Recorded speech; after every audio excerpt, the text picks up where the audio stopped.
Okay. Ladies and gentlemen, from everywhere, good evening, good morning, good afternoon. I'm glad to welcome you to another appointment of this cycle of international video conferences dedicated to tramways, streetcars, and other means of transport. Today we have a presentation coming from the USA. Tony Schill will talk about tramways or streetcars, as they are called in America, and the city of Pittsburgh, Pennsylvania. This presentation will be done in English. At the end of the evening, there will be a space for any questions in English or in Italian, and you can also use the chat in every moment during the presentation. The complete program of the forthcoming presentations is available on our internet site, English section. Next presentation is scheduled on Tuesday, June 4th. Marcela Luque, an ATTS member and a true native Argentinian, will talk about Buenos Aires tram history. So don't miss next appointment. Thank you. And now, before giving the floor to Tony, Guten Abend, guten I will Morgen, repeat everything in Italian. Sorry? Someone said something? Benvenuti a tutti, signore e signori. Buonasera, sono lieto di darvi il benvenuto a un altro appuntamento di questo tipo di videoconferenze internazionali dedicate ai tram e agli altri mezzi di trasporto. Questa sera abbiamo una presentazione molto interessante dagli Stati Uniti d'America. Tony Schill ci parlerà dei tram nella città di Pittsburgh, Pennsylvania. La presentazione sarà fatta in inglese, alla fine della serata ci sarà spazio per domande di qualsiasi genere, in italiano o in inglese, ma potete usare anche la chat in ogni momento durante la presentazione. Vi ricordo che il programma completo delle prossime videoconferenze è disponibile sul nostro sito internet e che la prossima presentazione tra 15 giorni sarà fatta da Marcela Luque, che è una nostra socia nata in Argentina, che ci parlerà della storia dei tram di Buenos Aires. A questo punto vi ringrazio e passo la parola a Tony Schill. Tony, it's up to you, please. You can start. Okay, Roberto, thank you. And can you all hear me? Yeah. Yep. Okay. Well. Yes. Well, Yes, I'd like to thank Roberto for inviting me to do this. Let me give you a little bit of background. I grew up in Pittsburgh. I was born in 1945, lived there to about 1967. And ever since then, I go back somewhat frequently. I'll tell you why in a minute, but I've lived in Buffalo for the last 40 years. And before that, I was in Chicago for 10 years. I feel very fortunate to have grown up in Pittsburgh when it was still a big streetcar city. I've been to a lot of streetcar operations, tram operations, and some are really very nice. But Pittsburgh was exceptional. It had such a variety of operating territory, so many PCC cars, and I just have never seen that anywhere else, anything like that. You go to Toronto when it had PCCs, it had more than Pittsburgh, and but it was pretty much the same from one end to the other, as near as I could tell. And Pittsburgh, that wasn't the case. So we're going to go through a little bit of history here to begin with, and then I forgot to mention, when I started out to do this, I thought I could do the whole thing all the way up to the present day, and I couldn't do it. It was just too many things that I thought should be shown. So there'll be a part 2 later on. This one today will only take us up through the end of the Pittsburgh Railways Company in 1964. And then there'll be the one that brings us up to date. And maybe if Roberto really wants it, then I can do one later after that on the interurban lines that serve Pittsburgh and the inclines and all that kind of good stuff. Why not? All right, now let me see if this produces the next slide. It does not. Wonderful. Okay, hold on. Only click on slideshow at the top of your screen. Oh, yeah. That's Yeah, right. full screen, yeah. Okay, you got it. Yes. Now I can just click. So this is me over the years. You can see I've been doing this for a very long time. And I started out in Chicago as a bus operator. Pittsburgh, I was a fan already, and that was the one second to the right is the last day of streetcar service in the East End of Pittsburgh in 1967. Basically, went through the ranks in Chicago and eventually went to Buffalo in 1984, where I became the superintendent of the rail line that was then under construction. And eventually, by time I left, which was in 2001, I was the chief operating officer for the buses and the trains. It's still getting around a bit. That picture, if you can see the date on it, at the Calcutta was just a few months ago. And the picture on the right is a few years back, but I'm still doing that, volunteering at the Pennsylvania Trolley Museum, which is Pittsburgh centric. And that's my favorite car. So a little bit about Pittsburgh. They used to post all these signs entering Pittsburgh: gateway to the West and steel center of the world. And it's certainly not the steel center of the world anymore, down to one steel mill in the whole area from, 15 or so at one time. And gateway to the West goes back to the middle 1800s when it was the gateway to the West. And I'll tell you why. There's where Pittsburgh is. It's in the state of Pennsylvania. On the west side of the Appalachian Mountains. It's pretty flat from there all the way west to the Rocky Mountains. So why was Pittsburgh such a valuable property in the beginning? It was at the headwaters of the Ohio River, which was and is connected to the Mississippi River, the Missouri River, and several other rivers. And the person that or entity that controlled the forks of the Ohio basically could control and expand west very easily using the rivers. So Pittsburgh became a battleground during, I think, what the you guys in Europe call the 7 Years' War. We call it the French and Indian War. In the mid 1760s, the British and the French and the Indians all were fighting. And at that time, Pittsburgh had a French fort. The English took over the fort and eventually became part of the English colonies. And the one thing about Pittsburgh, what you may not know, is Pittsburgh's up there in the upper left corner. To the southeast of Pittsburgh is what's called the Connellsville Coke region. It was found to contain the best bituminous coal in the United States for making coke. Coke, of course, is coal with the volatiles burned out of it, and it's used as a blast furnace fuel. So the proximity of Pittsburgh to the Connellsville region explains why so many steel mills were located in the area. Now we move to a map. The one on the left is from further out. The one on the right is the close-up. The pink area, I hope it's pink, is the area served by the Pittsburgh Railways Company. And the blue above is the Pittsburgh, Harmony, Butler, and Newcastle interurban lines. And the orangish color is the West Penn Railways. And these lines were all connected. They were all the same gauge, 5 foot 2.5 inches, 1,588 millimeters. And you can see that Pittsburgh is in the center, and the long lines of the Pittsburgh Railways Company are going out to Washington and Charleroi to the south.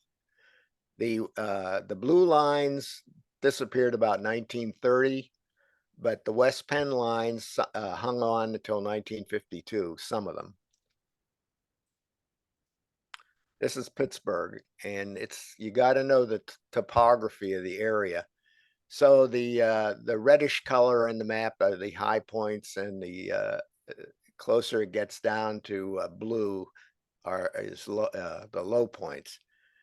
It's very hilly, and the railroads, of course, where they could, they all followed the rivers to keep the grades low. But the streetcars had to go up and over the hills. And that to the right is part of the south side of Pittsburgh. It's not too much different today, although not so many older houses there. It's a little map of the streetcar system that I came across from 1910 or thereabouts. It's a relief map of the streetcar lines. And right here is the highest point on the Pittsburgh system. It's 1,238 feet. And I can't convert it in my head right off. About 300 meters, I believe. And the lowest point was way down off the map at the end of the Emsworth line, and that was about 700 feet. So there are plenty of hills spread all over the system. It was up and down, up and down, up and down.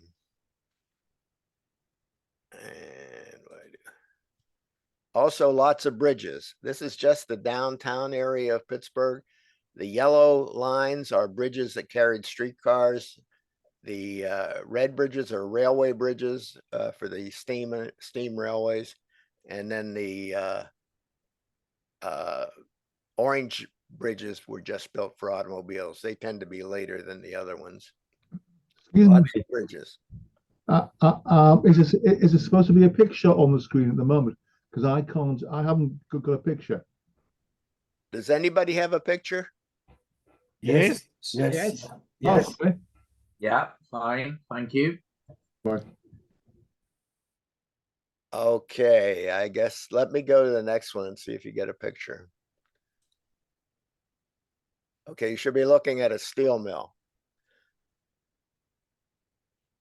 Everybody got that? Yeah. Yeah. Okay.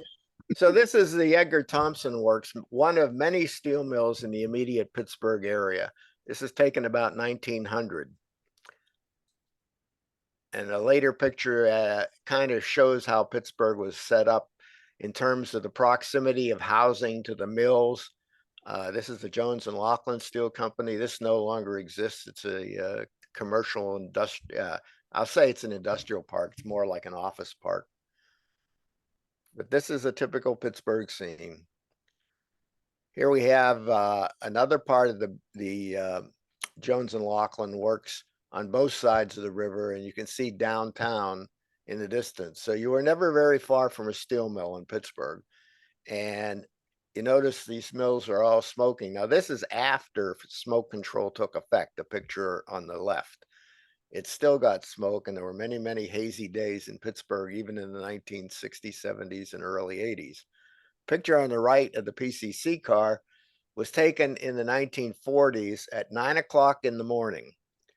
And it's just illustrative of how dark it could be in Pittsburgh because of the air pollution. View of downtown Pittsburgh from Mount Washington. You have the Allegheny River on the left, the Monongahela River on right, and where they join right in front of us is where the Ohio River begins. You see some of the bridges. This picture was taken about 1930. The area in the immediate point, which is directly in front in the low, has been totally changed. None of those buildings exist today about the first 1,000 feet or so going back from the point. It's been totally redeveloped. Pittsburgh grew quite rapidly, starting about 1860. It's the red line on the bottom. You can see that at one time it constituted basically all of Allegheny County in terms of population. But as you got into the 1890s and beyond, Allegheny County, which surrounds Pittsburgh, as you can see from the map on the right, grew. After about 1940, Pittsburgh started to decline. And today, instead of 600,000, there's about 250,000 people living in Pittsburgh. Now we get to the transit. So we start off in 1859 was the first horse car line. This is what it looked like in 1869, total of 22 miles, 23 miles of horse cars.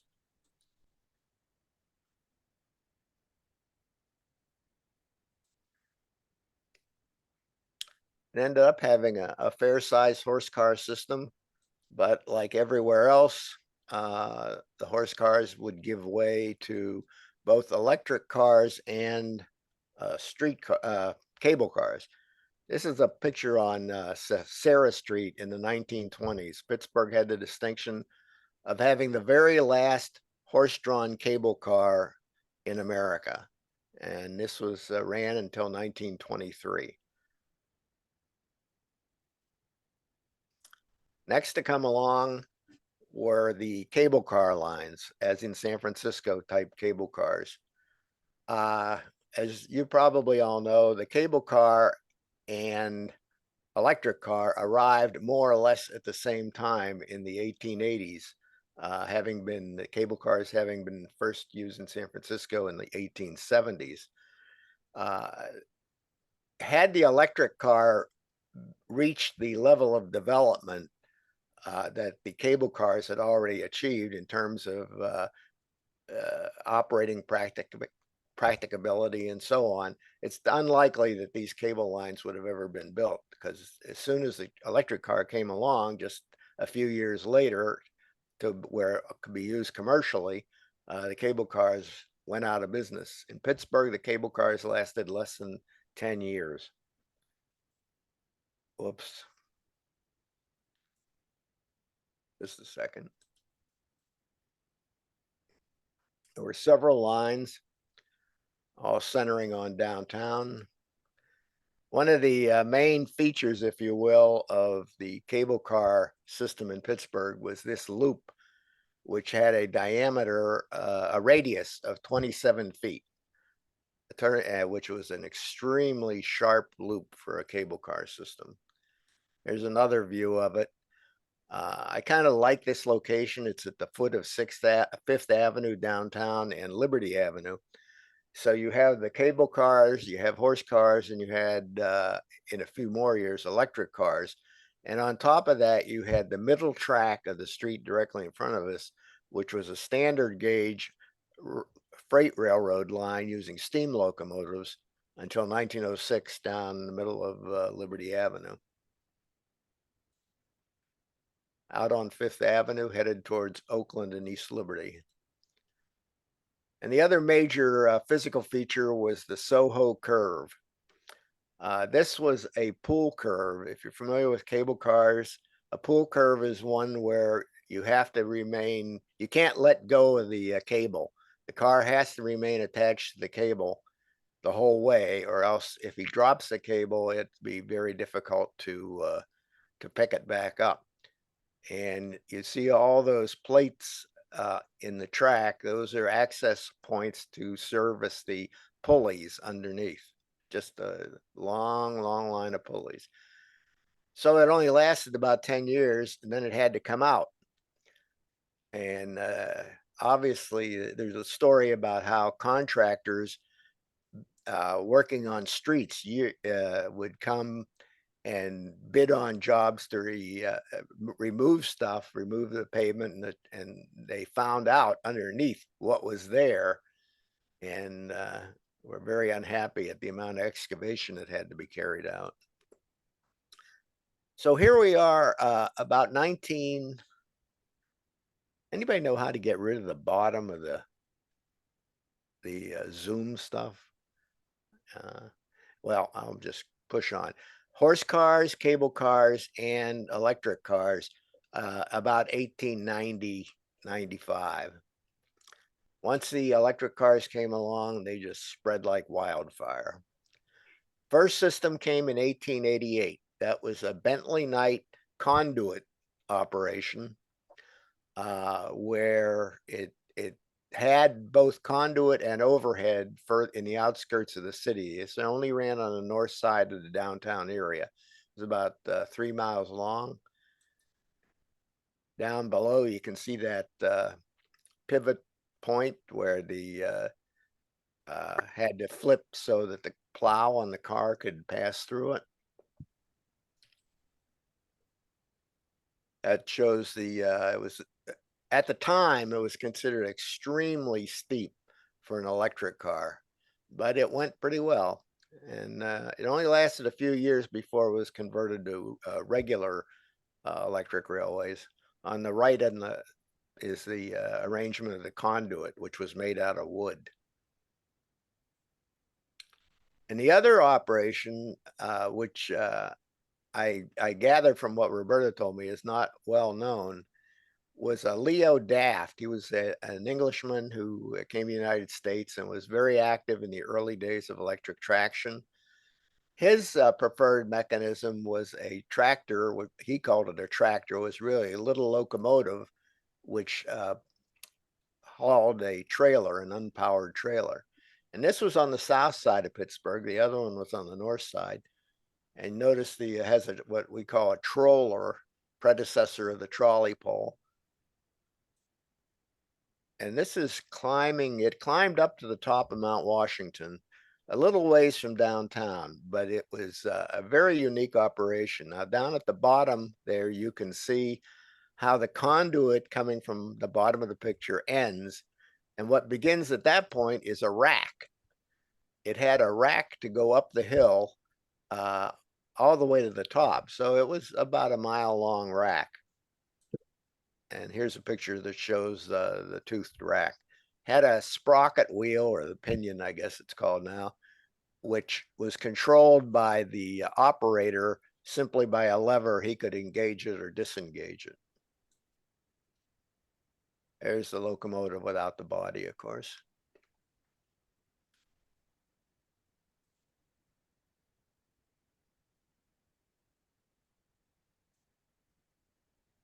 After abandonment, but you see it ran in the street with the rack as well.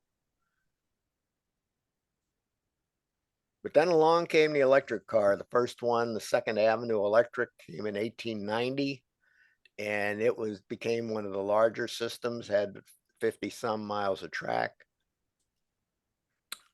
This is part of another one on the west side of Jack's Run along the Ohio River. Even the very early car lines had to build pretty high bridges. Here we have the Smithfield Street Bridge. It's kind of an interesting bridge. It was the first bridge, not this bridge, but a predecessor was the first bridge across the Monongahela and the first bridge in Pittsburgh. This particular version of it was built in 1883, but only the part under the tall portico. The rest of it on this side, where you see the streetcars, was built in 1891, and it had been planned to build it eventually anyway. So it kind of didn't quite double it. You notice the porticos are not the same size. And they had to buy cars, streetcars, which were extremely narrow in order to pass on the bridge and fit within that portico. Eventually, most of the lines in Pittsburgh, this is in 1902, before the formation of Pittsburgh Railways, were consolidated into 3 different companies: the Consolidated Traction Company, United Traction Company, and the Southern Traction Company. The day before Pittsburgh Railway was formed, Southern Traction renamed itself Pittsburgh Railways, and it absorbed the other 2. And it's pretty extensive, but within the next 10 years, Pittsburgh Railways would build many more lines. This is just a little diagram which I copied, had to redo it, but I copied about how Pittsburgh Railways was formed. All the little dots are individual streetcar companies, independent of each other. And they were formed into combines, and eventually that's became Pittsburgh Railways. But there's a problem with this, in that you'll see in a couple slides why this was such an issue. And this is the Pittsburgh Railways map from 1910. It's the full system pretty much. It was all downhill from here. And the pink line is a line Pittsburgh Railways started they called it a belt line. And it would have been a lot of fun to ride, I have to think. Started in downtown, went to McKeesport down here on the right, up through the mountains to Wilmerding, and back a different route. And it just kind of boggles my mind that they had this route. It didn't last too long. I mean, who would want to go the whole way around? So when Pittsburgh Railways was formed, they did this is from a few years later, 1916, the city was doing a study of the streetcar company. And it was determined that the area set off, the piece of the pie that's on the bottom and to the right, this was fixed charges that had to be paid before any money was left over for anything else, to run the system, to improve the system, whatever. Right off the bat, 25% of the income went to fixed charges and rentals. And the reason they had so many rentals was that on the other side of that diagram is the actual owners of all these individual trolley lines.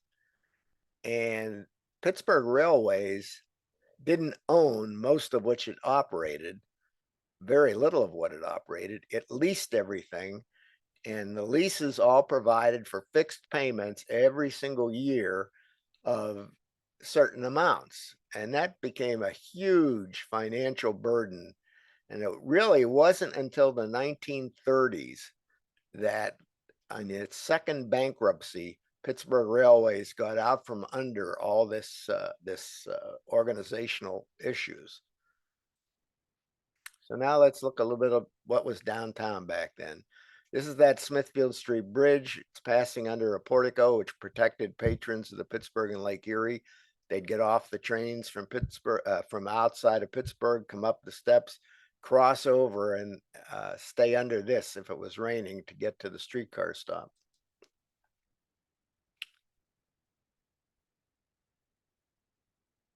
Just kind of go through the era of the open car, the single truck cars in Pittsburgh. This building to the left was the main station at the time of the Pittsburgh, Fort Wayne, and Chicago railroad. When it got absorbed into the new Pennsylvania, this just became the Federal Street Station. It's long demolished. Downtown. Now, I concluded that the crew doesn't look happy, so there must have been a delay. This is during the time when West Liberty Avenue was being reconstructed, so they're all held up. Typical car. This 1572 is an example of the 100 or 200 open cars that Pittsburgh Railways ordered in 1902 as a start in getting rid of the predecessor company cars. In the United States, it was common to have railway post offices. There were clerks on board who picked up mail from corners and boxes on corners, sorted it en route, or you could walk right up to the car and put your letter in the slot right here in the back.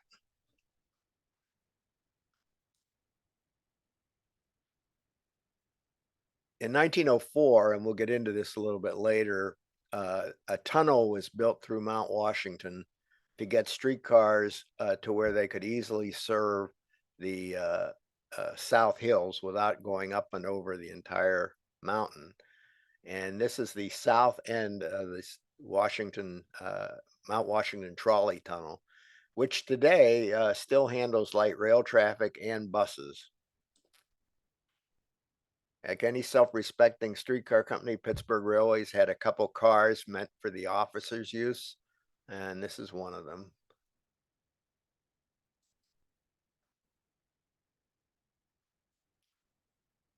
One of the first things Pittsburgh Railways did was to institute a numbering system for the routes.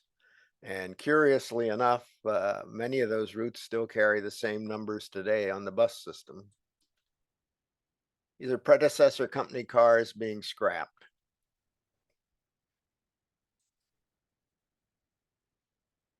Downtown on Wood Street. Liberty Avenue, after the railroad track had been taken away. 3100 type. That was the second car order of double truck cars for Pittsburgh Railways. It came right away after the first order, the 3000s.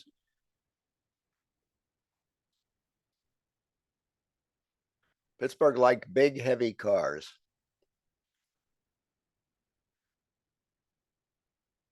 Actually, the things that have gone in the years are call boxes like this for police or fire alarms, stuff like that. And of course, the streetcars are gone from here. That building's torn down, but the incline is still there. That's the Monongahela incline.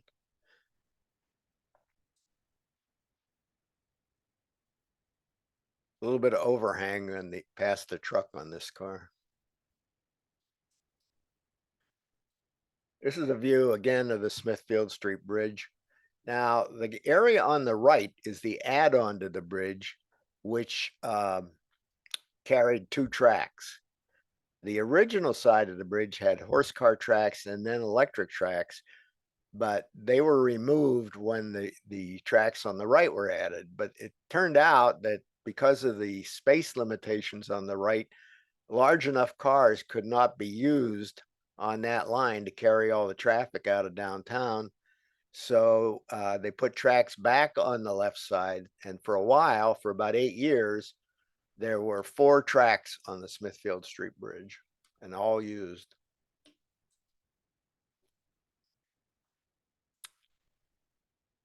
Now we're looking down Fifth Avenue at Smithfield Street, and the car is just starting up a hill. Most of downtown was flat, but there was one particular big hill we'll get to. This is back at South Hills Junction. Everybody dressed up, riding the open car.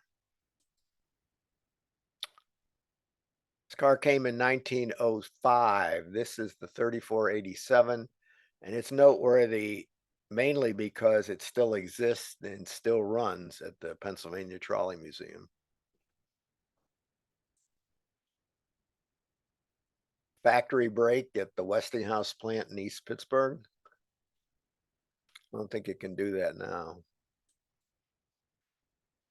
So Pittsburgh Railways always had lots of trailers. They started out with single truck trailers hauled around by the big cars. The big cars all had, and even the short little single truck cars, all had 4 motors because of the hills. There were no 2-motor cars in Pittsburgh, except in one case, which we'll talk about later. Next step was the 4-car train. And for this, they were coupled in multiple unit, motor car trailer, motor car trailer. This only went on for a few years, but and it was one of the very few examples of multiple unit operation in Pittsburgh. Here we're looking down from the roof of the Pennsylvania Railroad Station. On the right is Liberty Avenue, and this apparently is about 1906 because they are rebuilding the street following the removal of the railroad. The building on the left is the Pittsburgh, Fort Wayne, and I'm sorry, Pittsburgh, Chicago, Cincinnati, and St. Louis Railroad Freight House. My objective here today is to try and convey a feel for what Pittsburgh was like at various points in the streetcar era, and try to convey the feel of the varied terrain and the environment in which the railways operated. Right down there at the bottom is the car barn of the Pittsburgh and West End Traction Company. The bridge cars are on is the Old Point Bridge, and on the right is the New Point Bridge, which hasn't quite opened yet. And this, well, I guess it has. It's still open. So this is in 1927 when that bridge was new. There's some double truck trailers. They had a couple non-standard cars. This is one of them. This was not built as a training car, a motorman and conductor's school car. It was built as a test of a body design, and Pittsburgh Railways did not like it, so it was put into special service. There was another car, looks fairly modern, It was built in 1909. This was the first steel car in Pittsburgh. They did buy 100 heavyweight, high floor steel cars, and this is an example of that. This was built 1911, and it's the 4149. The 4145 still exists, a car just like this, and is at the Trolley Museum. The problem with these cars is the four motors were so physically large that it forced the body of the car higher. They had like 33 or 34-inch wheels. So the floor of the car was quite high, necessitating several steps to get up to the floor level. And they were very slow loading and unloading. And they wanted to be able to do that a lot faster. So they bought steel trailers with 22-inch wheels and hauled these around behind the motor cars. Eventually, well, here you see a high floor car pulling a low floor trailer. They were very popular with passengers. It was so much easier to get in and out. But as long as you had to pull it with a high floor car, it still was going to delay a operation. So in 1912, 1911, thereabouts, Pittsburgh Railways worked with the Westinghouse Electric Company, in fact, paid Westinghouse to develop smaller motors that could allow the floor to be lowered. And this is a former trailer, the A217, which was one of, I think, 3 trailers that were motorized to test out the concept. They were called baby motors because they were so much smaller. And you'll notice this car does not have a front door. These were the only ones. All the production cars were provided with front doors, which you see here on the first order of low floor cars for Pittsburgh. Inside the car, most of them ramped down, the floor ramped down a bit, so it was easy towards the center. So it was much easier to get on the car.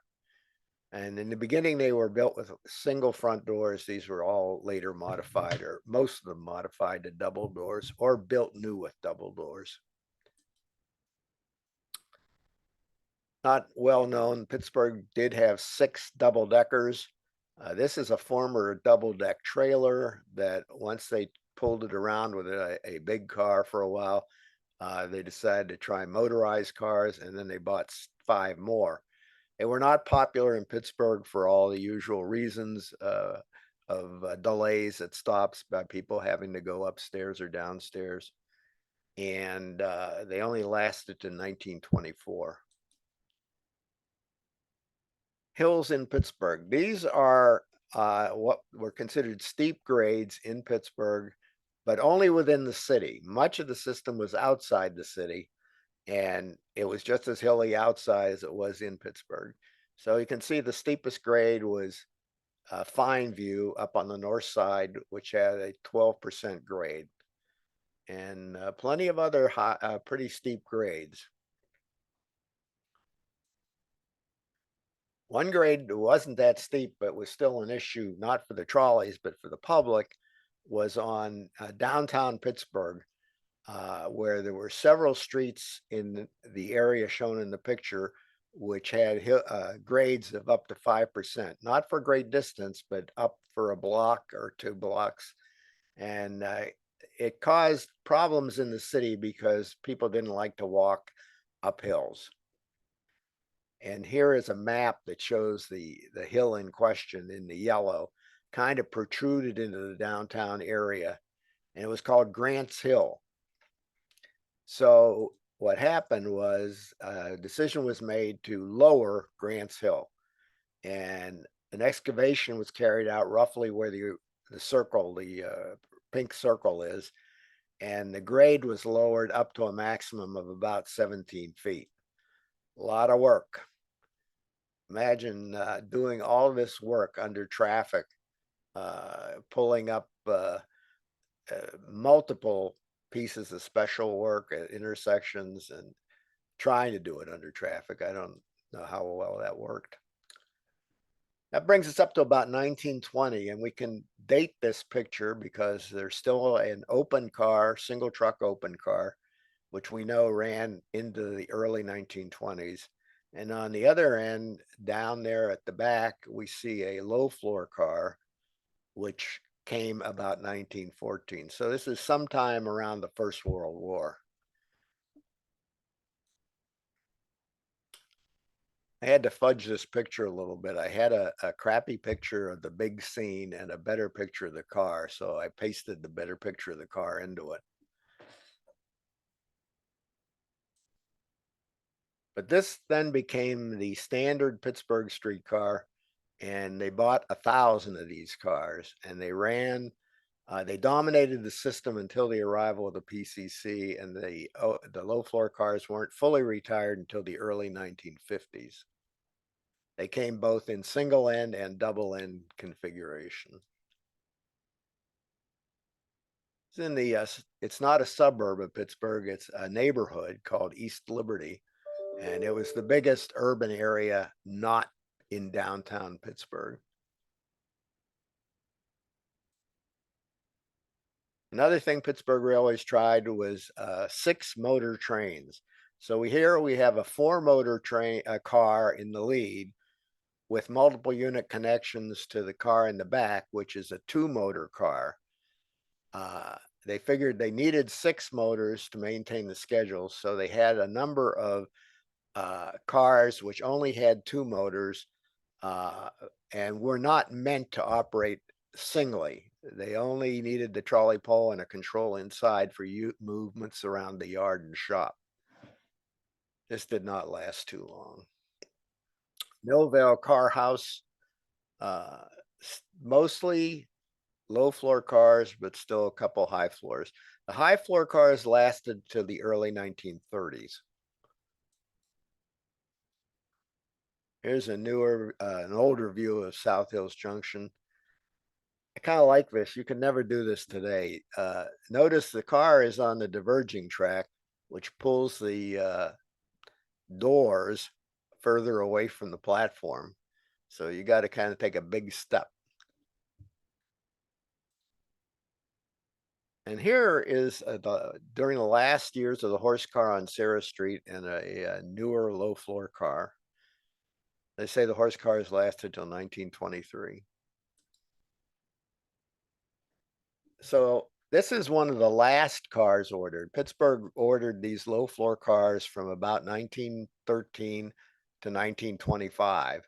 And the last batch in 1925, they took one car and made it into what they called the club car. And this was used to transport business people from the area, kind of tour the system and have meetings. And this is the interior of that particular car.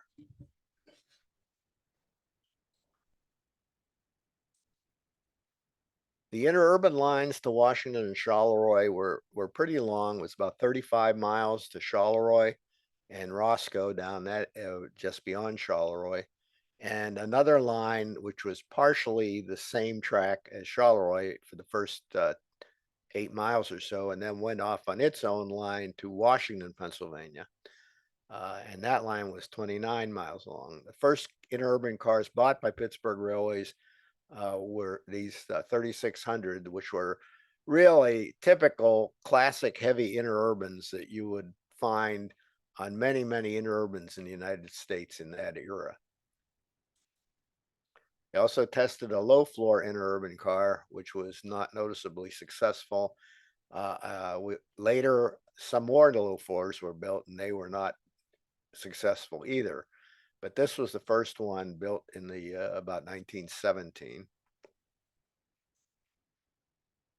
Most of the interurban cars were this type, an arch roof, but still a low floor car. This came in 1917. 1925, 20 low floor interurbans were built. They were very rough riding and were basically diverted elsewhere for the most part and ran as city cars rather than used as interurban cars. These were the 3750s. 1928, you got the Charleroi car here, built by St. Louis. These were the nicest interurbans before the PCCs, and these furnished most of the service from 1928 to 1953, when the line was, all the interurbans were cut back to Pittsburgh. Had interurban freight as well.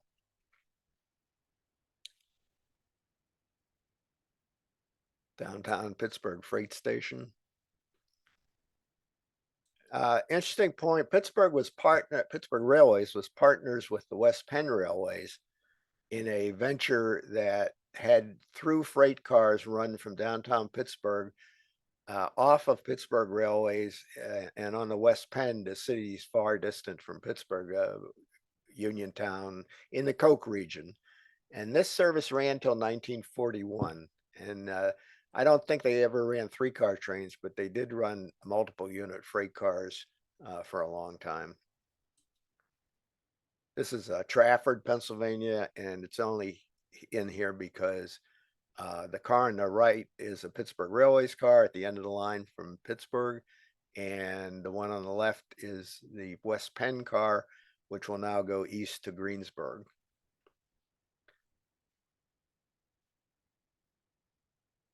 Before the PCC came, the railways tested out a number of modern type cars, much more modern anyway. They had 2 of these, the 6001 and 6002, very lightweight cars. And they had one more, the 6002, which was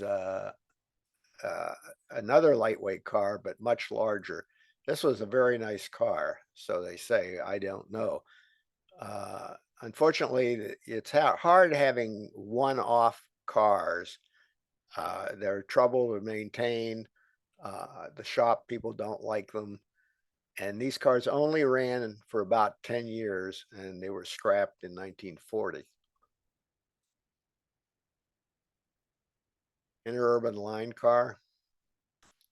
As you probably noticed, all the work cars or service cars are preceded by an M for maintenance. They also had F cars. This is an F car. This is an interurban freight motor.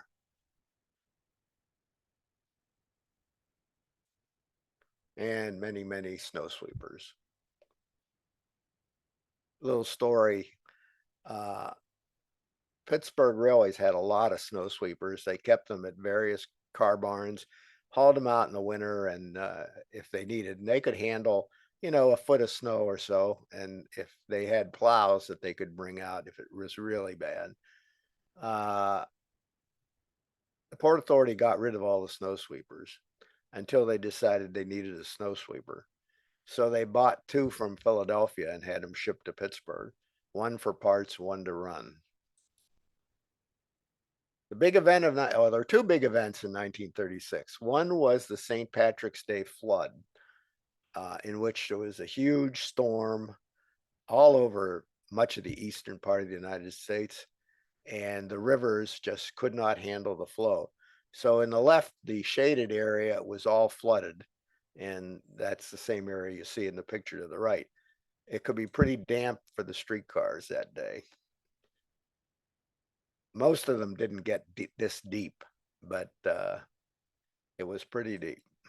The other event was much happier, and that was the arrival of the first PCC car. That was car 100, which was delivered in July of 1936. It was the second PCC built and reputed to be the first PCC to handle revenue passengers. Brooklyn actually got the first car. This was the next one on the production line.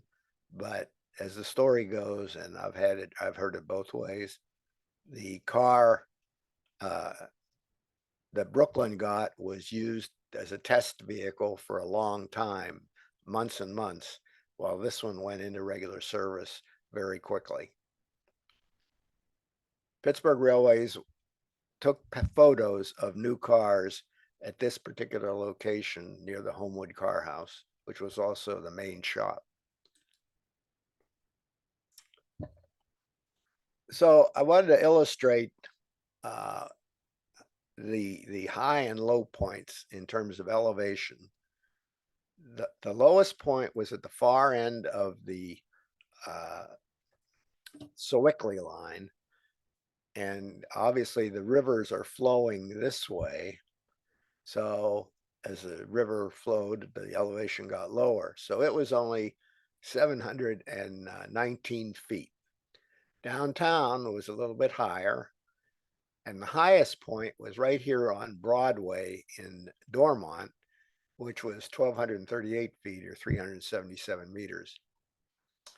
Oddly enough, that is still the high point because it's at a location which is on today's light rail line. The lowest location on today's light rail line is actually about 660 feet because it is in the tunnel as it passes underneath the Allegheny River, and it's about 80 feet down to the absolute bottom of the tunnel.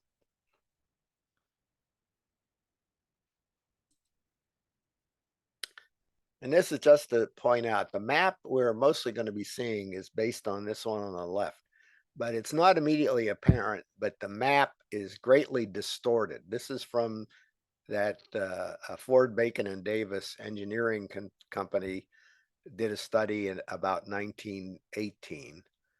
And they squeezed things together so it would fit on a single page. If you look at this map, you can see the distances don't make any sense. How can it be 41 kilometers from here to here and 18 kilometers from here to here? So the map on the right is geographically correct. It's just for keep in your mind as we go along here.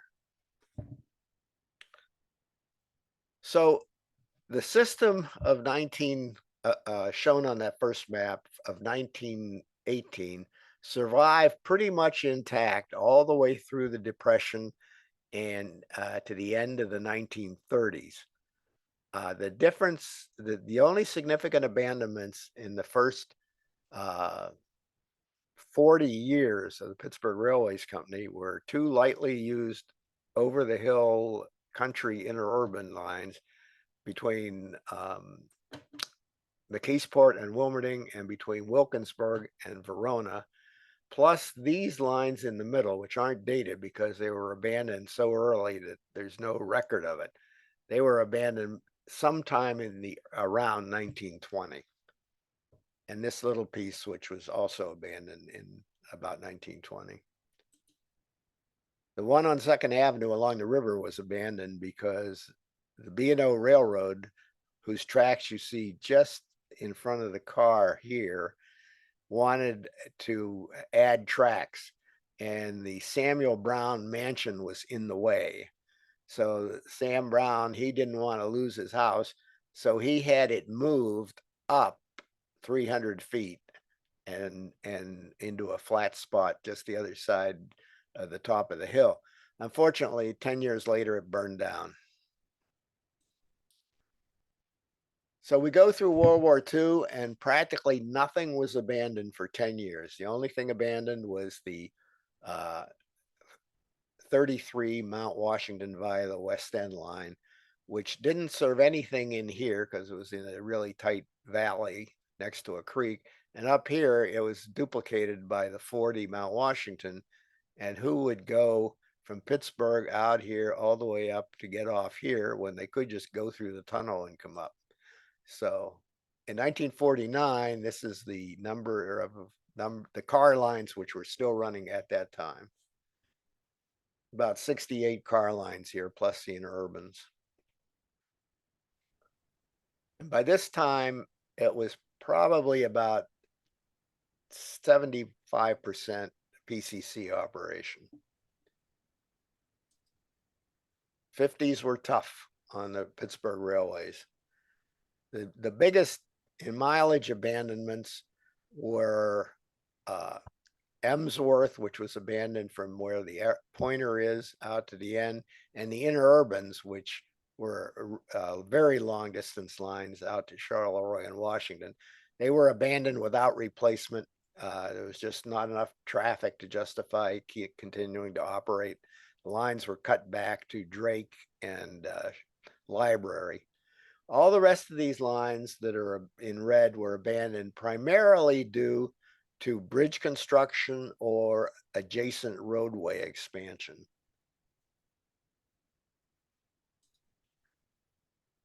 Pittsburgh Railways lasted till the end of December 1963, and in the early 60s, there were several more abandonments. Also, this was done due to abandon due to urban renewal, and the rest of these, this was a bridge construction issue. This was a once a day trolley line that had outlived its usefulness, and this was abandoned as in preparation for the replacement of the Glenwood Bridge. So now we're going to go out on the line and take a look at the operation. Anybody have anything they want to say right at this point? Are you still there? Yes, yes. Oh, okay. All They right. are all muted. Yes, yes. Okay, good to know. So this is a very arbitrary division of the system into sections just based on keeping in mind what you're seeing when, if you can remember somewhat of what the map looks like. We'll start downtown. This is the track arrangement as it existed in 1956. One of the things about Pittsburgh is they did not through route cars. Everything that came into downtown basically terminated downtown. That worked out well if you were coming from the east or the south, because the southern cars basically looped around like this, and all the southeast and east cars looped around like this, and the cars coming from here looped around like this. You had pretty decent distribution in terms of getting people off the car close to where they wanted to go. The north side was not quite as good because all the cars came down here, turned, and went back out one of these bridges. The worst of all were the West End lines, which came right across from the Point Bridge, made a loop right here, and then went back out. So if you were to come in on a West End car and you want to go up here to the city county building or something, you had to transfer even in the downtown area because it was too far to walk.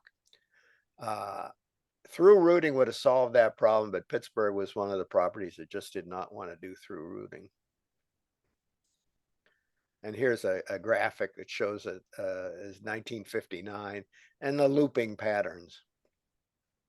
Already there's a tracks missing here from when the abandonments in 1957.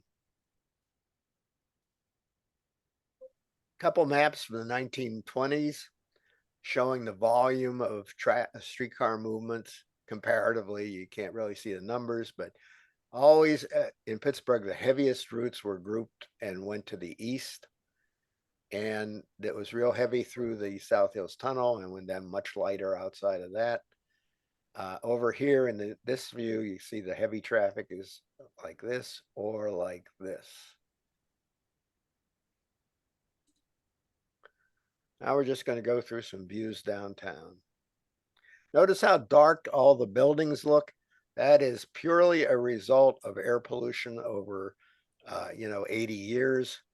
Once smoke control came in the late 1940s, you started to see a lot of sandblasting to clean up the buildings. Liberty Avenue. Feature of downtown Pittsburgh and in many other parts of the system were these safety islands, where it gave some protection to the passenger and they didn't have to dash across traffic to get on the cars. This is a concrete abutment, if you will, meant to prevent automobiles from overriding the safety zone. It worked quite well. Many automobiles were heavily damaged when the driver got intoxicated.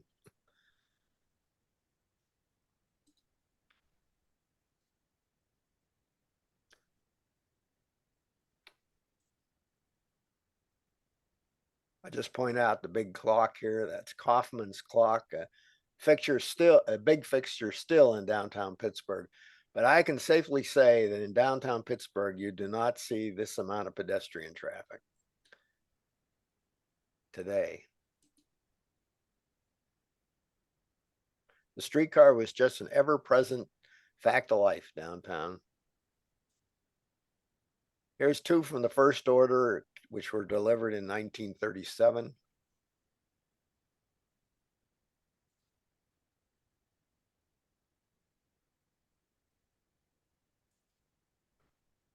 This car is the last order received, the 1700s. They were delivered in 1948, and it has just come off the Point Bridge from the West End, comes down here, and then shoots up Penn Avenue.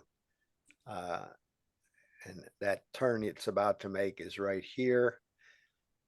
From the bottom of the picture up to approximately here, every building has been demolished.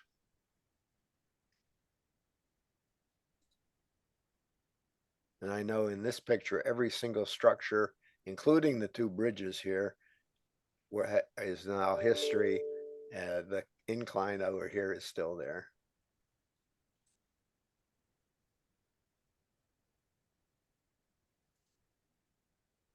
This has got to be the cleanest 1400 I've ever seen.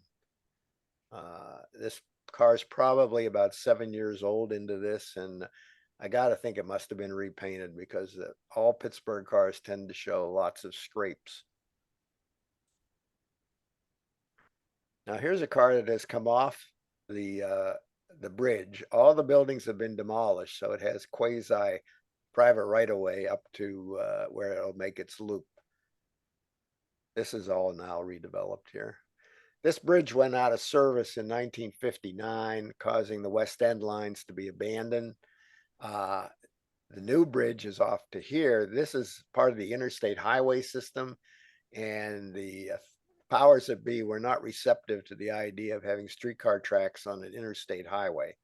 So the only option, since this was the only way they could get into downtown, was to abandon the West End. First two of the new buildings have gone up on Penn Avenue. The old Central Market, the Diamond Market. And these are the West End lines. So on the right, here is the Point Bridge, and here's the Smithfield Street Bridge. And this track between them at one time was called the P&LE Shuttle. It was only one car, and it was less than a mile long. And the only reason it was kept after the P&LE Shuttle was abandoned was because if something happened to the Point Bridge, you could still get to downtown this way, but it would have been a totally messed up operation because you were not routed the same way anywhere near where you would be routed across the Point Bridge. So all these lines went, except this line, which went earlier, went 1950 from about this point. Here's the P&LE Shuttle. Turned around from the last picture is a pretty neat picture. This is February 7th, 1954. And these three cars, which are a low floor interurban car with a door cut in the left side for use on the Sewickley line, where there was no room for a platform on the other side, so you had to leave people off through the wrong side of the car. M1 is the second car. That was the Pittsburgh Railway's pay car back when the employees were all paid in cash. And it's followed by West Penn 832. These cars were being moved under their own power from Ingram Car House, where they had been stored in the West End, to the Trolley Museum in Washington, PA, where they reside today. And they ran down under their own power. The line from the end of the Drake line to Washington, about 15 miles, 20 miles, was technically abandoned and hadn't been run on in about 8 months. No, almost a year. 8 months, I'm sorry. So it was a fan trip I wish I'd have been on. Now we're on the West End lines, headed out, outbound from downtown. right along the river, squeezed between the main line of the Pennsylvania Railroad and the Pittsburgh and Lake Erie Railroad. Poor shot, but the only one I've ever seen of the 23 running in Coriopolis. This is just a few miles short of the end of the line at Emsworth, Sewickley. There's a lot of different types of operation in the West End. Some of it was on regular streets. Some of it was on paved rights of way that were not technically streets. And some of it was on regular private right of way. Downtown McKees Rocks.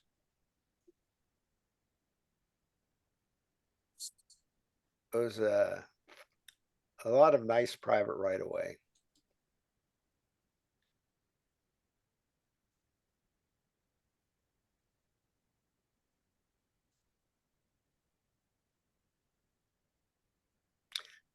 This the first signal here actually governs the car entering at the switch behind us, and then this one governs its departure.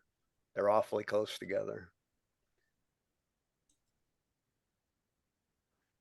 As in almost all of Pittsburgh's lines, you had quite a variety of neighborhoods to pass through.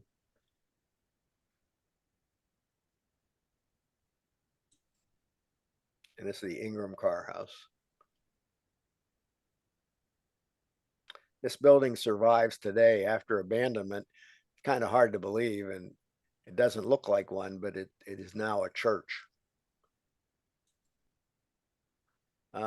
This is the Schonville Shuttle. Little story about this one. Up here, the original line to out to Sewickley came up here, up Island Avenue, then crossed the railroad on a bridge, went up here, and then back and further west. This Island Avenue piece was added much later. After it was added, the connection here was abandoned. Then in the late 1920s, the bridge was out of service. Over here, these lines did not connect. The railroad was in the way. So you basically ended up having a line that was not physically connected to the rest of the system. So one car lived on the line for 20 some years. It never left. If something had to be done to the car, they would bring jacks out from Homewood and lift the car up and do whatever had to be done. Didn't have a very demanding existence, but it ended up being scrapped right at probably at this point.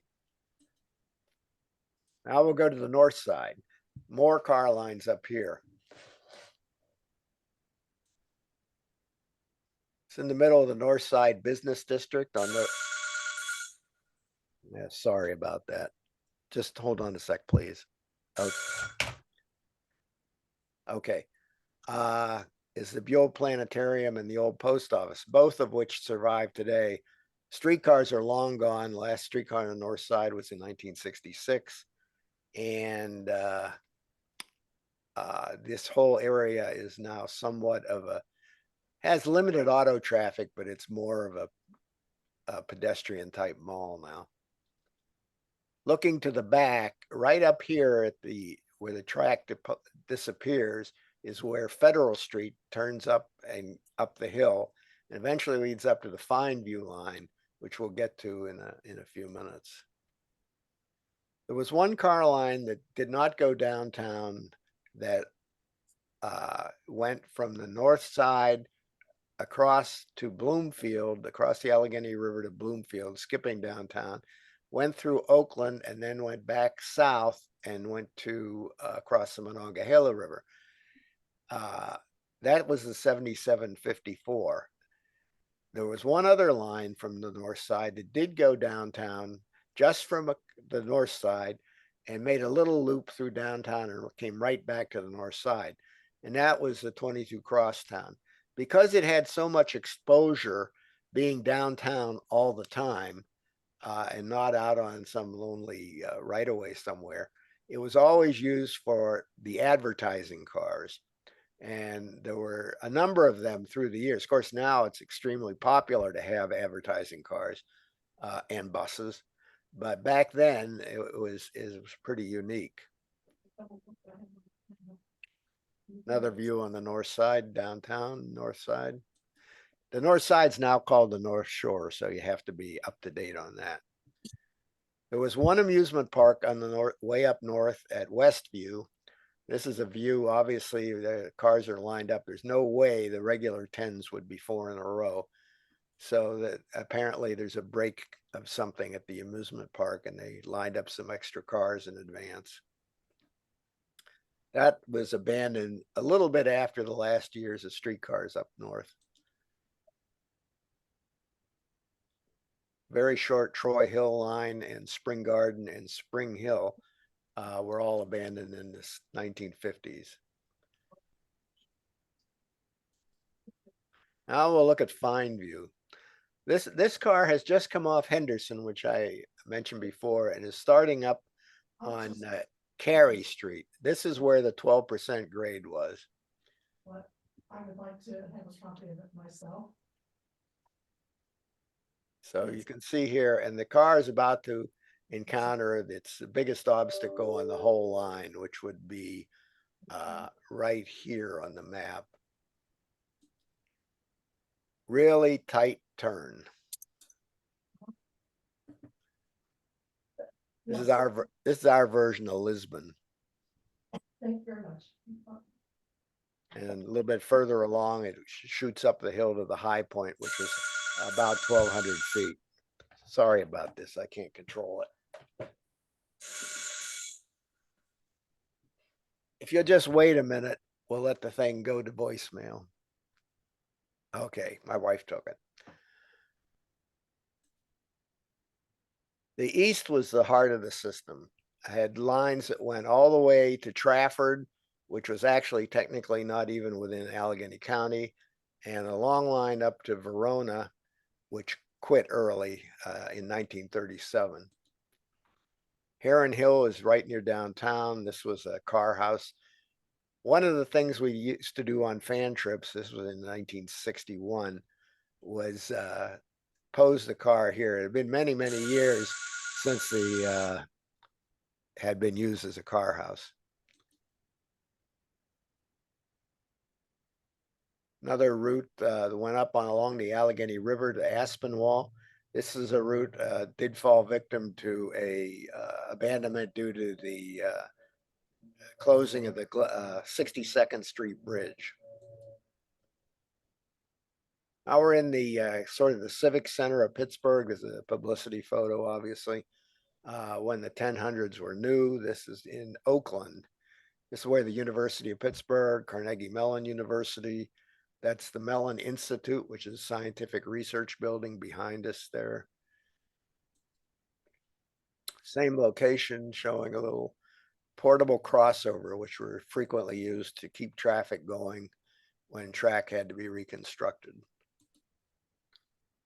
Now here's a 7754 crossing the river on the 16th Street Bridge, and it will then proceed to Oakland, never passing through downtown. The Homewood Shops, which was the main shop, the only shop. The car barns did running repairs, but for any heavy work, everything had to go to Homewood. This looks to be in the middle 1950s. Now, the Homewood shop survived, but the car barn associated with it burned in 1955.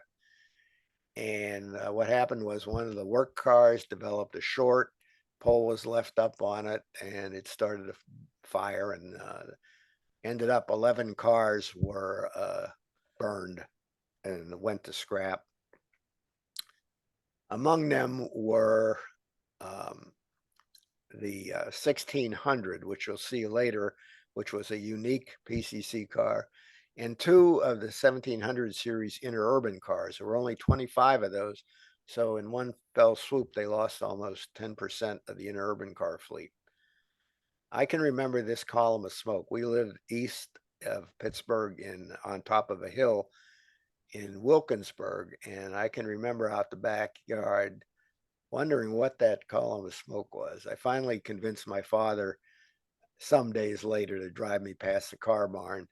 And I did see some of the cars like in this condition. They later tore down this building and built a bus garage in its place. And even that is gone now. The whole complex is gone. One of the neat things was so much operation like this. This is the instruction PCC. Now, this used to be car 100. It was taken out of service in 1950, having been built in 1936.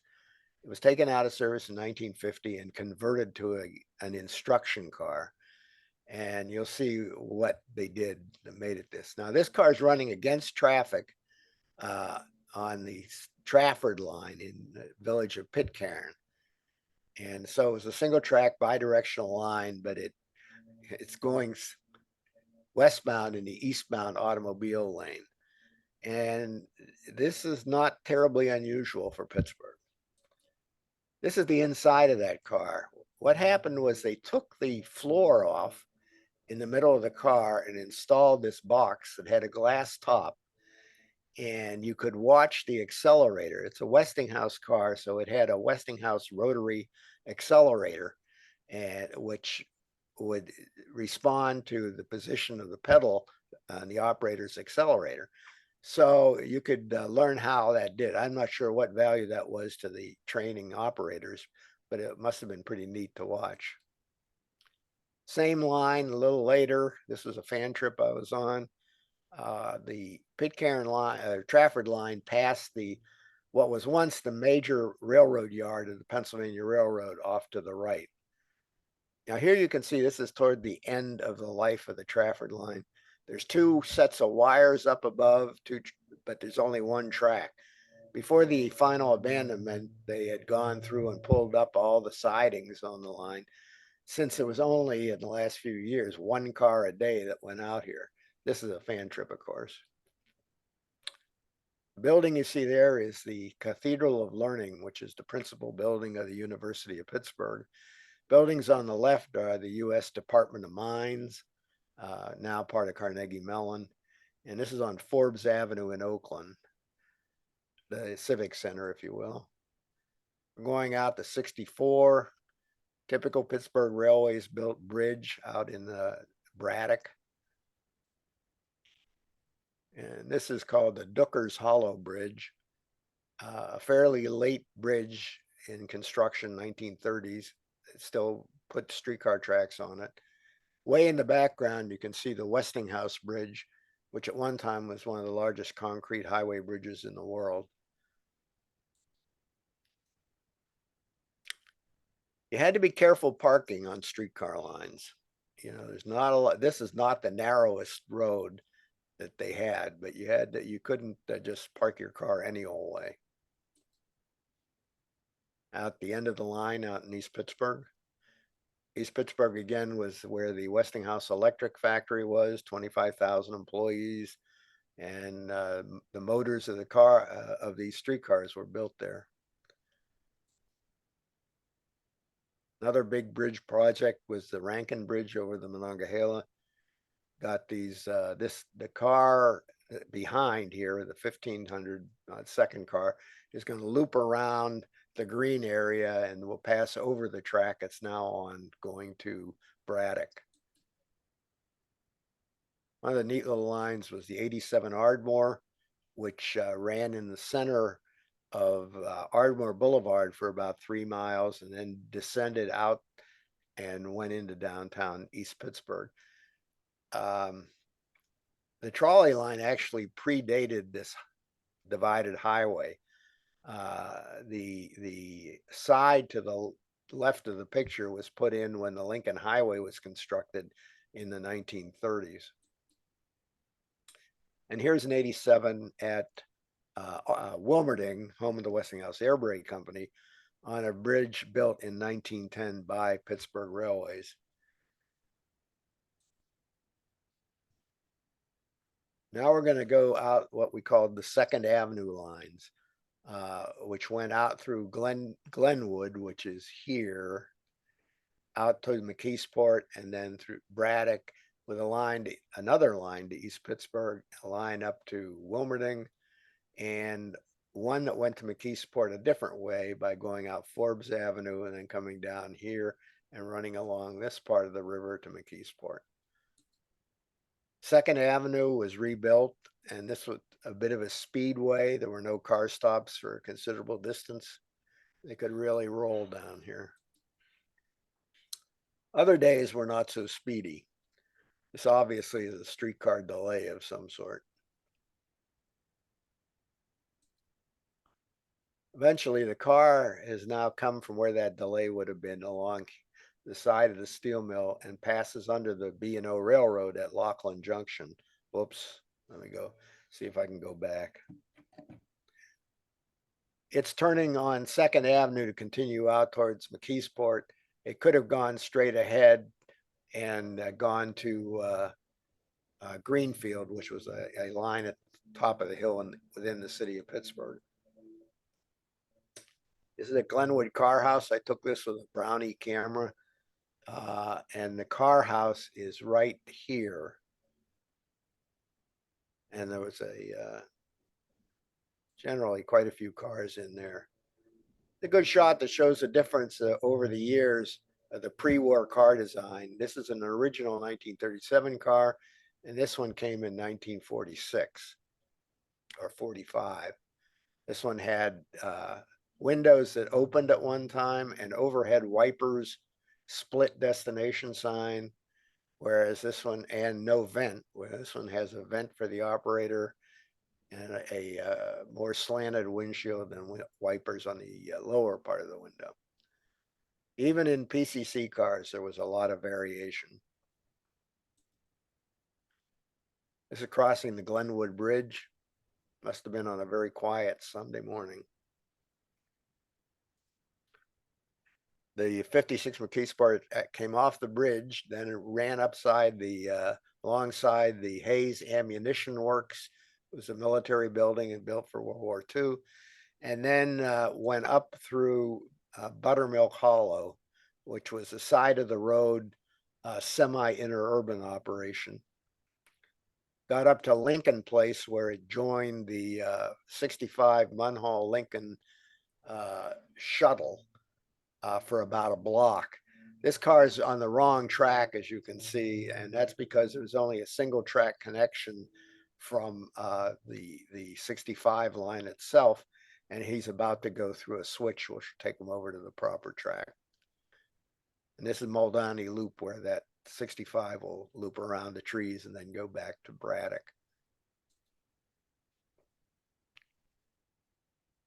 This is a nice bucolic scene on the 56.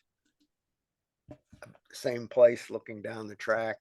Giant slag dump off to the right with steel mill slag. This was part kind of an interurbanish operation. Eventually it made it to the Mansfield Bridge in McKeesport and headed down into downtown McKeesport. To get through McKeesport, it had to cross the main line of the Baltimore and Ohio at grade. That's a 99 Evans shuttle, but the car behind is likely a 56 McKeesport. Busy place in McKeesport in those days. Eventually, after the trolley line was abandoned in 1963, the railroad was rerouted to avoid going through the middle of downtown. You can imagine, I mean, there were a lot of trains, freight trains through town, and it just cut the city right in half. Today, it wouldn't make much difference because it's pretty much a ruin down here now. Sorry to say that, but it's true. The 68, the other line that went from downtown Pittsburgh to McKeesport, took a different route. This is on what was called Kennywood Boulevard, near the coming down from the high ground of Kennywood. It's a Kennywood stop. This was the big amusement park in Pittsburgh, which still remains today. It's been there over 100 years. It was originally built by the McKenney family. That's where Kennywood comes from. And they were owners or part owners of the Monongahela Traction Company. So it was a typical trolley car park where the park was originally built for the purpose of building traffic on the streetcar lines. Streetcars are long gone, but the park remains. Now this is an interurban PCC, the South Park sign, so it's a fan trip, but it's on the 68 in Duquesne, running along another steel mill, the Duquesne Works. Looks like it's going on to single track here, which tells me that the roadway has sunk somewhere in the track closest to the railing is not usable. Here's the 1600 I mentioned in the fire at Homewood. This car was lost. This is a pretty important car in PCC world. It was the first post-war all-electric PCC car. Wasn't the first all-electric car because St. Louis had them in the pre-war body design in 1940. But this was the first post-war model PCC. And unique for Pittsburgh, it had openable windows like a Philadelphia PCC did even today. But the 1700s, which were 100 of them and only one of this 1600, there were 99 more 1600s, but they were the pre-war body design. And here you can see the openable windows. The pre-war cars all had openable windows. This is in downtown Braddock, another town that got hit hard with the closing of the steel mills. The main mill here was the Homestead Works. I'm sorry, I said Braddock, it's Homestead. And when that was the really big steel mill, and it closed in the 1980s. Here's a 55 climbing up to the Rankin Bridge. Behind us and off to the right is Cary Furnace, which was U.S. Steel's major, is where they produced the raw steel, at least the raw iron, for the rolling mills, which were on this side of the river. It's the mill that made the irons on the north side. Here's the Rankin Bridge, the new Rankin Bridge under construction. This was in the late 1930s, I believe. One day, the old Rankin Bridge, which was pretty flimsy back here on the other side, bridge over the railroad, a work car, a streetcar loaded with rail fell through the bridge. Now we're along the Edgar Thompson Works, Pennsylvania Railroad main line up above, and off to the right is a steel mill on the 55. And the 55 was, that last shot was taken back here along the mill. Now it's come along here, passed under the Union Railroad, and is headed to East Pittsburgh.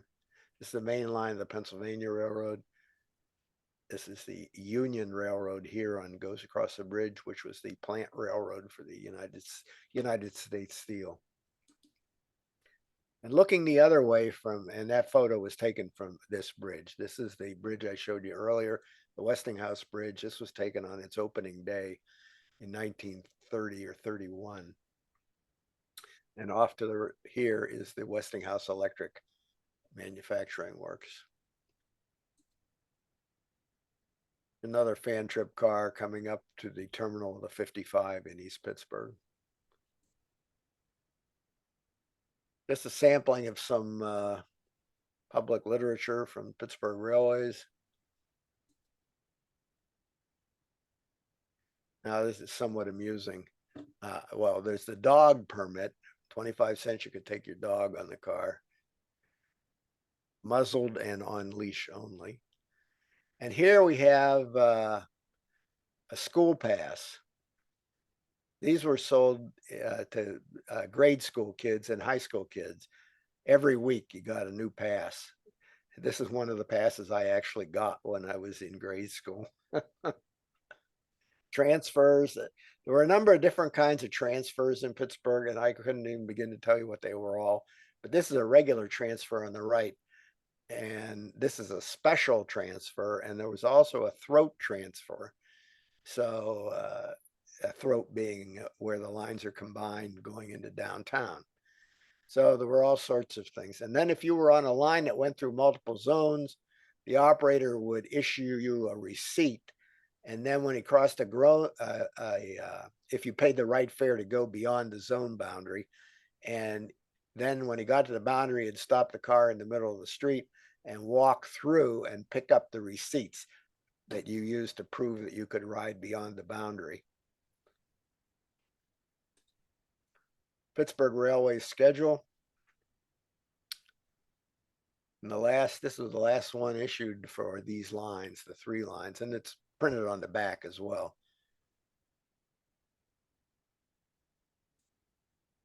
Now we're going to go to the south. And this included, the lines all the way down to Washington and Charleroi, keeping in mind again that this is squeezed here. It's not to scale.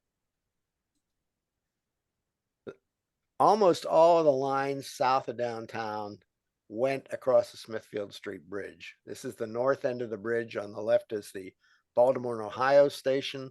And on the right side, you can see what part of the name of the P&LE Railroad at the main P&LE station. Seen this portico before with a small single truck car. So here it is. This survived to the middle 1960s before they took this portico down.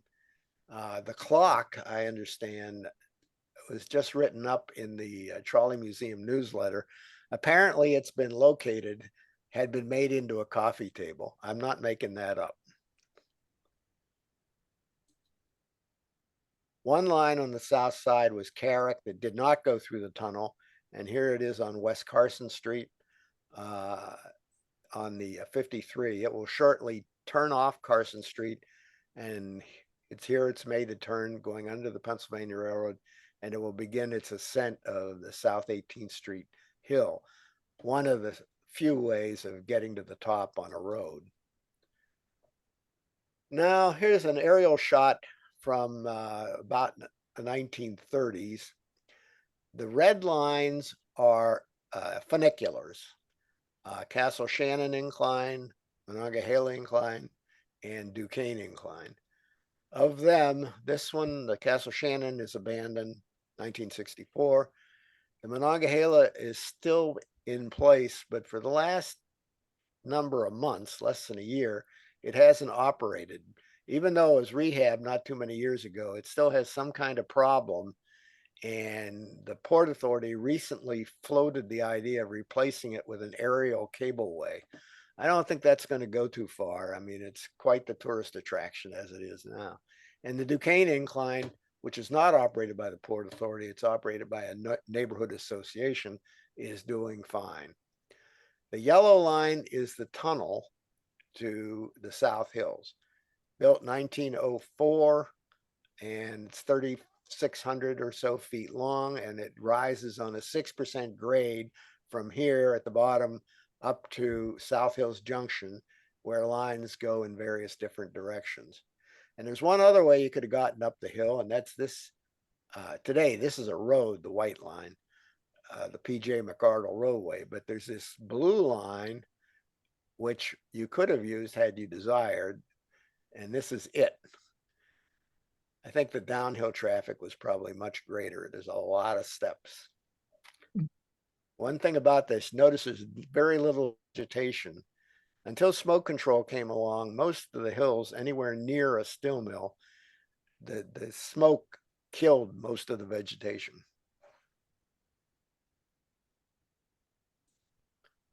So the South Hills Tunnel really permitted the development of the South Hills.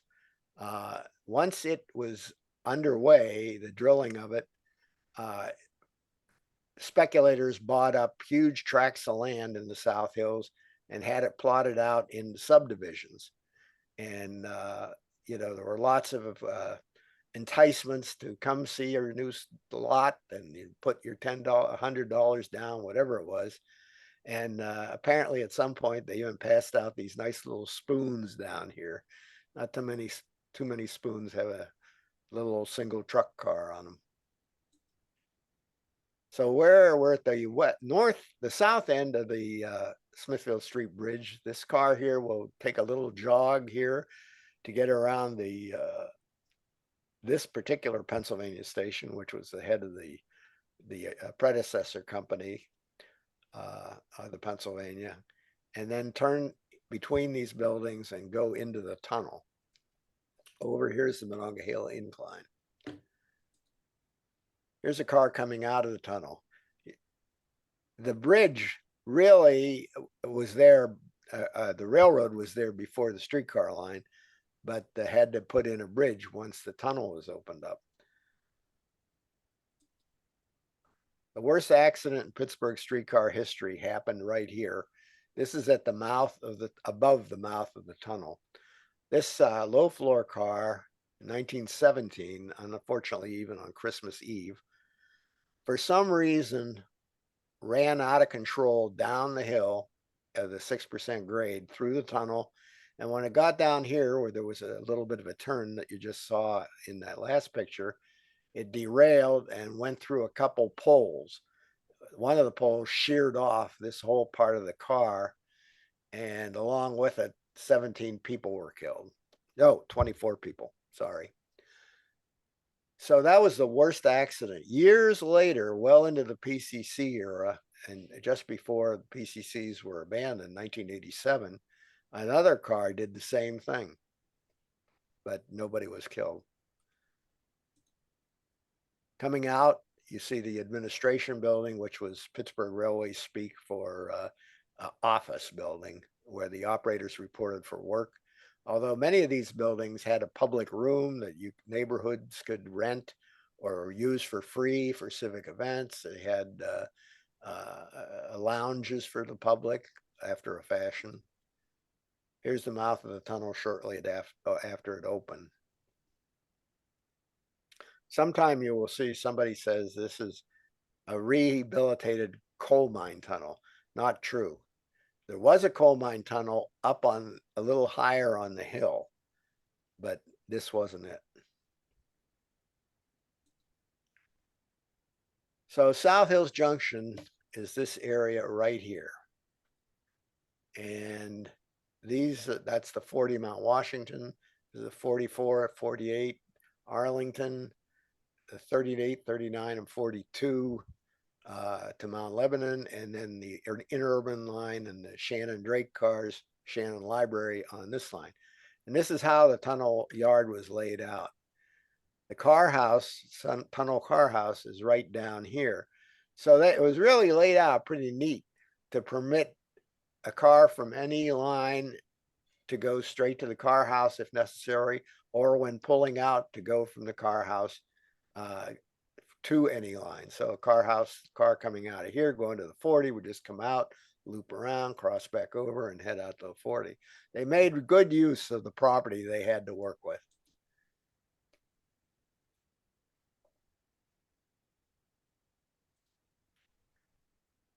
The interurban line eventually didn't open right away. The Pittsburgh, the line up on the side of the hill, it was preceded by the Pittsburgh and Cashel Shannon Railroad, which is a common carrier freight and passenger railroad, but mainly used to haul freight from the mines down the road a ways to Pittsburgh. And this is in the final years before the trolley line went up the hill and joined that. And then they had dual gauge track for a number of years to handle both trolleys and the steam trains. But after maybe 1912, it was all electric, and the steam railroad was totally abandoned. This bridge, however, survived into the trolley days. And here's in the 1960s, I would say, South Hills Junction. Building on the left, this was the tunnel lunch stand. It was a little lunch restaurant. From above the tunnel. This was a fully interlocked junction. Originally, it had a little tower in the middle here where the levermen controlled the switch positions. But by here, it's been turned into an automatic interlocking, first come, first served. and there are D rails which protect up here for cars going in when they're not supposed to.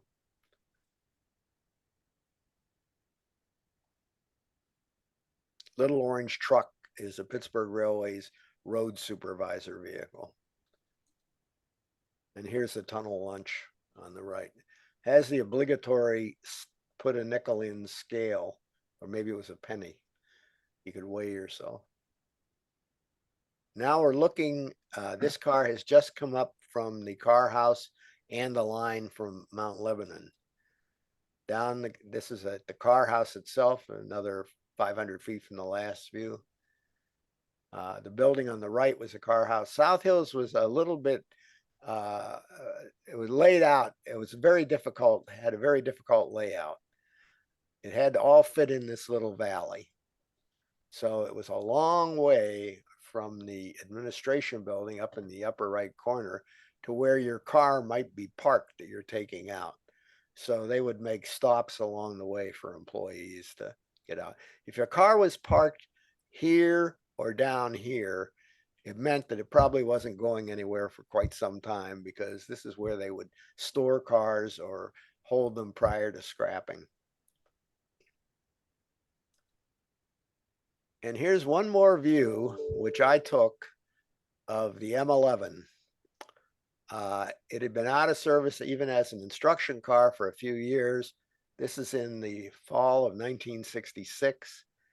And this is sitting there in the yard all by itself. Unfortunately, this car was not saved.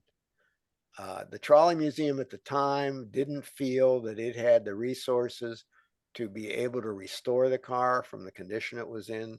So unfortunately, this rather historic vehicle went to scrap. So did this one. This is the only PCC work car Pittsburgh had. It was notably unsuccessful as a snowplow. It's just too light to be a snowplow.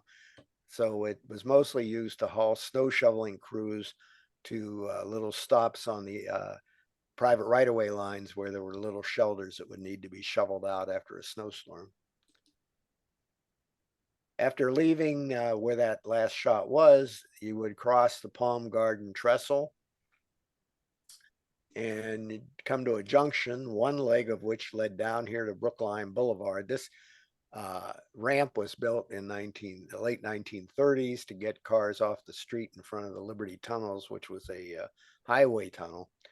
And the other lines, the 42, would have turned off and gone up much higher. Here's Brookline Boulevard on the 39. And a car has come from downtown all the way through Mount Lebanon and then over the Castle Shannon single track line from Mount Lebanon to Castle Shannon, which typically ran only in rush hours and was lightly used.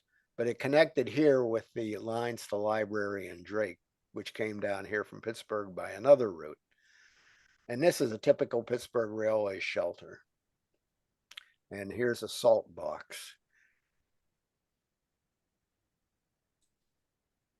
Now we're going to take a quick look at the interurban. Here we are back at the P&LE station with an interurban 1700 coming outbound. It will pass this location and enter the tunnel.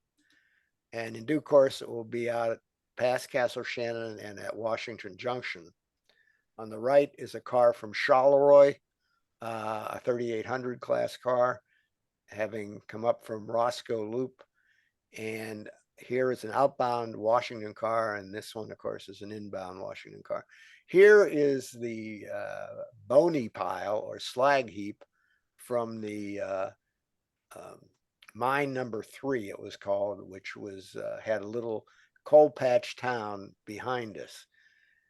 Later in the 70s, this was leveled out, and now you can live on top of what's left. The interurban was very, very bucolic. You could go a long ways. There would be stops for individual houses, and it was just a long, long line. It took about an hour and a half to get from Charleroi to Pittsburgh.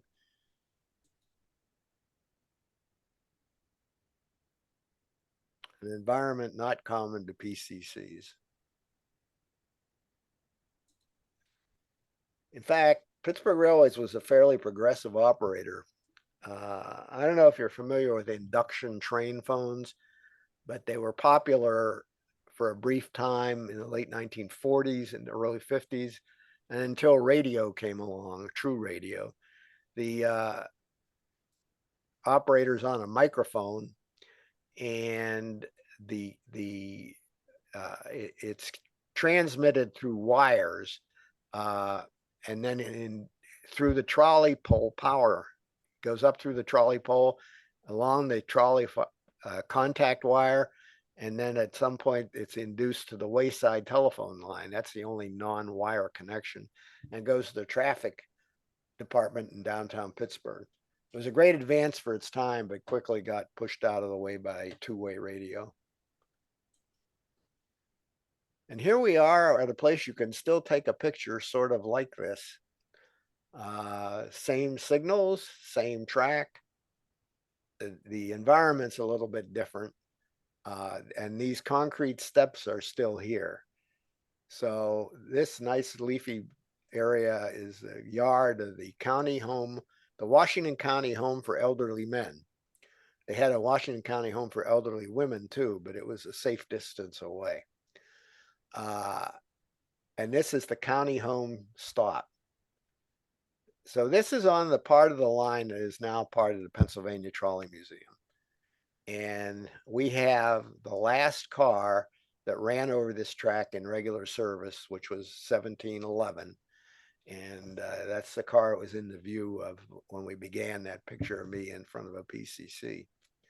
I go down to the Trolley Museum in the summer. I live about 250 miles from the Trolley Museum, so I'm not down there a lot. But I've belonged to the Pennsylvania Trolley Museum and a predecessor for about 60 years. So about 15 years ago, I had the time, once I retired, to go down there at least 6, 7, 8, 9 days a year and work as an operator.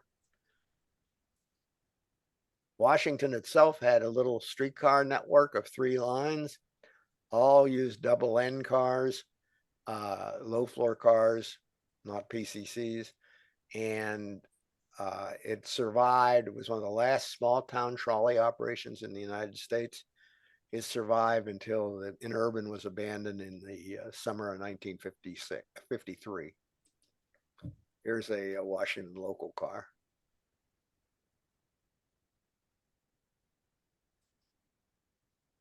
And an interurban about to turn into the station. And that's the 1711. The Charleroi line divided at Washington Junction and ran south a totally different way to Charleroi. This is at Library Road at West Library. Actually, the light rail line operates here today. Looks a lot different, but much of the library line was not reconstructed from the ground up. That's to come in some future phase. It does look better than this. This is one of the interurban 3700s, and it's preparing to go around the West Library Loop, which ends up coming back to this track here. Library was a very scenic line. This is one of the low bridges on Library, and this is one of the high bridges. I was too young to have photographed this, but I did ride it, or so my mother claims I did. I was too young to remember it.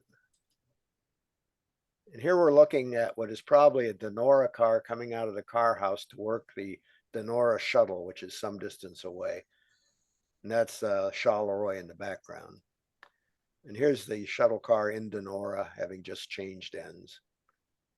Denora is a famous town in air pollution circles. In 1948, a temperature inversion put a lid on Denora, and the zinc works pumped out sufficient fumes to kill about 20 people. And the last one here is south of Charleroi on the interurban, where it paralleled the Pennsylvania Railroad line.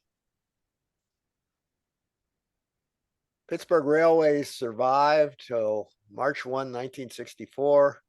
This was the lines that were still running as of that date, and which the Port Authority inherited. They had their first abandonments just a couple months later, and make a long story short, about as fast as they could get new buses.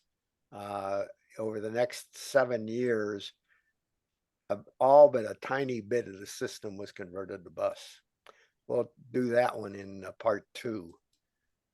And what happened to Pittsburgh Railways? Well, when the Port Authority was formed, it negotiated the purchase of about 33 bus lines. Separate companies. Pittsburgh had a huge number of independent bus lines, each one of which served a specific area.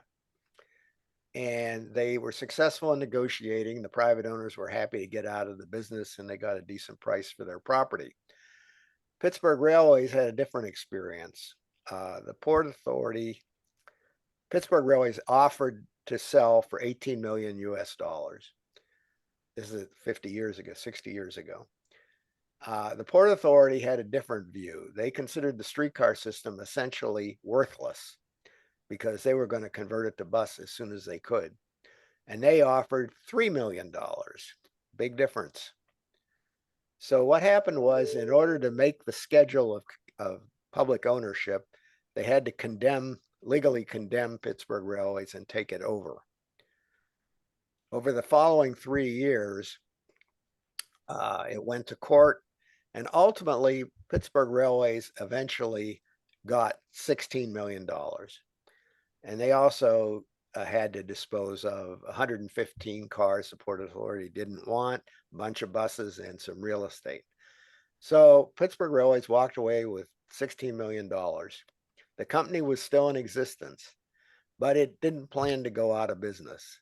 It instead diversified. It bought, in particular, a couple companies that produced aerosols in cans. And it also bought a fire alarm, fire detector company. And that fire detector company, which was then Pitway, called Pitway, Pittsburgh Railway shortened its name up. You can see where Pitway comes from. Built up that business. It became extremely profitable. And in 1920, it sold to Honeywell for over $1 billion. So in the end, getting out of the streetcar and bus business was really good for Pittsburgh Railways. And that's it. So to be continued. And now we're done. Anybody there? Yeah.